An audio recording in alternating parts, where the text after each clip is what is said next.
maksimal 2 miliar rupiah.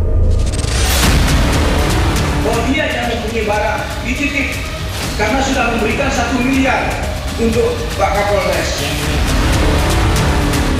Ya, ini merupakan tamparan besar ya. Polri kan sudah dituntut seluruh reformasi. Kemarin itu kita sudah tumpah serapah ikrar malam-malam untuk bisa polisi yang baik dipimpin oleh Kapolri ya. Tapi yang di lapangan itu masih nggak kapok-kapok gitu ya. Sebenarnya harus juga dikejar, bandar narkoba itu harus dikejar. Selain juga proses pidana maupun sidang komite kode etik profesi Polri itu juga harus digelar gitu.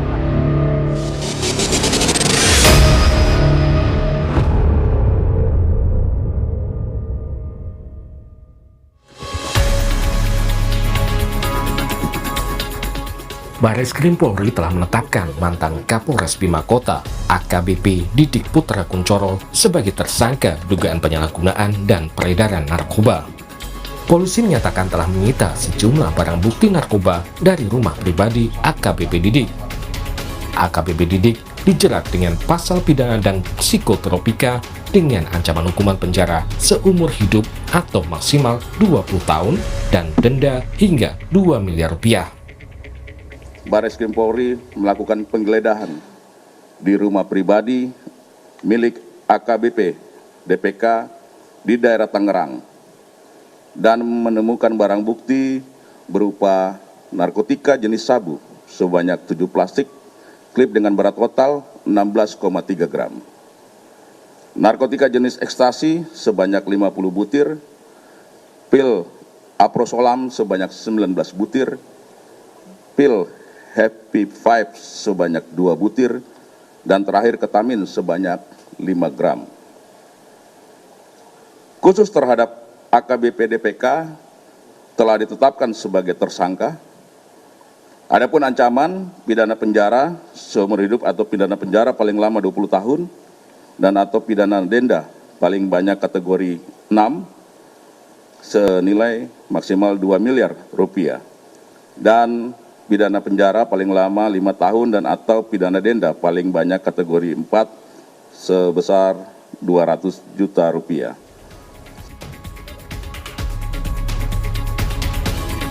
Polisi juga mengungkap AKBP Didik diduga telah menggunakan narkoba sejak Agustus tahun 2025 lalu. Narkoba didapat dari tersangka lainnya, AKP Malaungi yang merupakan mantan Kasat Narkoba Polres Bima Kota. Polisi masih mengejar bandar yang memasok narkoba kepada 2 mantan petinggi Polres Bima Kota tersebut. Baik, itu masuk juga dalam proses pendalaman. Dari hasil pemeriksaan sejauh ini diduga itu sejak bulan Agustus tahun lalu. Ya. Berdasarkan hasil pemeriksaan sejauh ini, barang bukti yang ada di AKBP DPK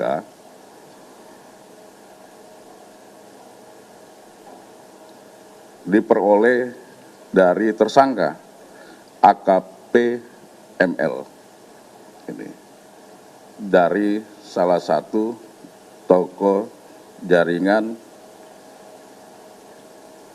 dengan inisial E. Dan hal ini sedang didalami oleh kawan-kawan dari Ditreskoba Polda NTB bersama-sama dengan kawan-kawan dari Direktorat 4 Barreskrim Polri. AKP Malaungi juga dinyatakan positif menggunakan narkoba dan memiliki 486 gram narkotika jenis sabu saat ditangkap di rumah dinasnya. Kuasa hukum Malaungi bilang perbuatan kliennya karena perintah atasan, yakni Kapolres. Kliennya juga bilang AKBP Didik Putra Kuncoro menerima uang sebesar 1 miliar rupiah dari seorang bandar narkoba. Menjalankan perintah atasan murni karena dia ditekan, ya, karena dia diperintah melakukan tindak pidana tersebut.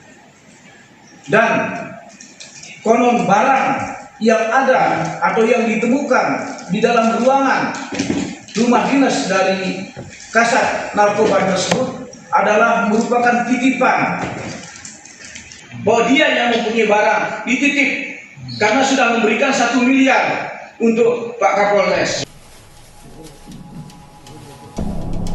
Menurut pengamat kepolisian Bambang Rukminto, polisi harus mengusut tuntas kasus narkoba yang melibatkan aparat kepolisian, tidak hanya sekedar berhenti di kasus AKBP Didik.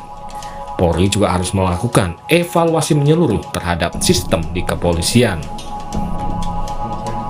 Kalau kita melihat kasus-kasus yang terjadi selama ini, ini tidak berkembang sampai kepada pelaku utamanya, yakni bandar dari narkoba itu sendiri. Itu makanya sebenarnya harus segera dikejar, bandar narkoba itu harus dikejar. Selain juga proses pidana maupun sidang komite kode etik profesi Polri itu juga harus digelar gitu. Karena kasus-kasus seperti ini kan semakin menjadi presiden buruk bagi organisasi kepolisian gitu. Ini terbongkar dari pengakuan Kasat Narkoba, merasa ditekan dan yang lain-lainnya. Ini juga harus dibentuk semacam whistleblower system ya bagi internal untuk mengadu dan untuk melindungi mereka. Karena relasi kuasa antara atasan dan bawahan ini sangat kuat. Kalau ini bisa terjadi, dimungkinkan itu dibentuk mekanisme whistleblower terkait dengan pelanggaran-pelanggaran di internal, ini akan menjadi langkah terobosan yang progresif terkait dengan reformasi Polri. Sementara penasihat ahli Kapolri, Irjen Purnawirawan Arianto Sutadi menilai kasus narkoba di jajaran Polres Bima Kota menjadi tamparan bagi institusi Polri.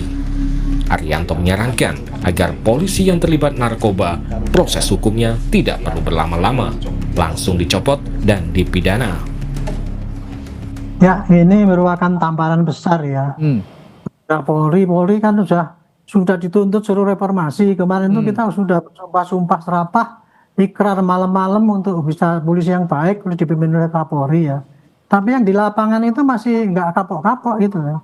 Dan saya yakin yang Kapolres ini yang ketemu aja. Masih banyak lagi oknum-oknum yang lain yang masih bermain dengan bandar narkoba itu. Saya yakin, karena saya dulu pernah di narkoba ya. Narkoba itu memang begitu ya, sangat iming-imingnya sangat besar sekali. Godaannya sangat tinggi ya, Pak Arianto ya? Sangat tinggi sekali, dan transaksinya tuh uangnya kan miliaran kan gitu ya. Itu makanya itu sekarang job di narkoba itu jadi rebutan itu oleh polisi itu. Nah, makanya itu saya nyarankan ya ini mestinya ya, ini sudah jelas, sudah kita wanti-wanti saja, mereka mesti tidak kapok kan gitu kan. Nah, makanya saran saya nomor 1, orang-orang yang terlibat kayak gitu tuh nggak usah proses lama-lama, langsung pecat dari itu juga, diumumkan di depan publik, dilepas bajunya, dan kemudian pidananya dikejar, kemudian disita semua, dan kemudian jaringannya juga diungkap itu yang nyogok itu. Itu mudah itu Pak, ya, kalau nangkep jaringan yang nyogok itu. Anggota Komisi 3 DPR dari fraksi PDI Perjuangan yang sekaligus Purnawirawan Polri, Safarudin, meminta Polri lebih berhati-hati menempatkan personilnya serta menguatkan pengawasan internal.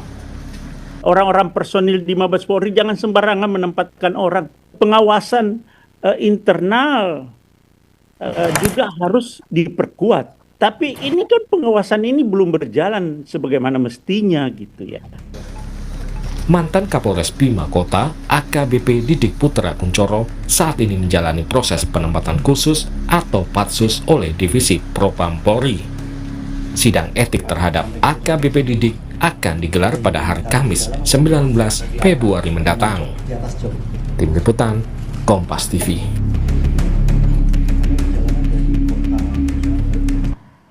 Tetap bersama kami, Saudara. Wacana pengembalian Undang-Undang KPK muncul lagi usai Jokowi setuju aturannya kembali ke versi lama. Kita bahas bersama rekan saya, Radisa Putros, saat lagi.